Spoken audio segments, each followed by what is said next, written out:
नाशिक तालुका police Thane हद्दीतील बिल्लोळी गावच्या शिवारात 13 एप्रिल 2026 रोजी सायंकाळच्या सुमारास एक महिला व पुरुष हे आपल्या हातातील लोखंडी कोयत्याने प्राणघातक हल्ला करीत असल्याचे छायाचित्रण व्हिडिओ माध्यमातून व्हायरल झाला होता. तात्काळ नाशिक तालुका पोलीस ठाण्यातील पोलीस अधिकारी, पोलीस अंमलदार यांनी तपास यंत्रणा सज्ज करत तपास सुरू केला असता प्राणघातक हल्ला झालेला इसम नामे सूरजकुमार मोहनलाल सोलंकी जैन राहणार नानावली नाशिक याच्या दोन्ही हातावर, मानेवर, डोक्याच्या पाठीमागील भागात गंभीर वार करून जीवे ठार मारण्याचा प्रयत्न करण्यात आला होता.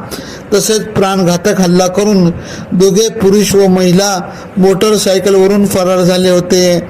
याबाबतचा तपास नाशिक स्थानिक गुन्हे शाखा करीत असताना गोपनीय माहितीवरून नाशिक अहिल्यानगर सीमावर्ती भागातून हनुमंत अण्णासाहेब शिंदे वय 42, साधना हनुमंत शिंदे वय 37 राहणार पेठ रोड नाशिक यांना ताब्यात घेतले.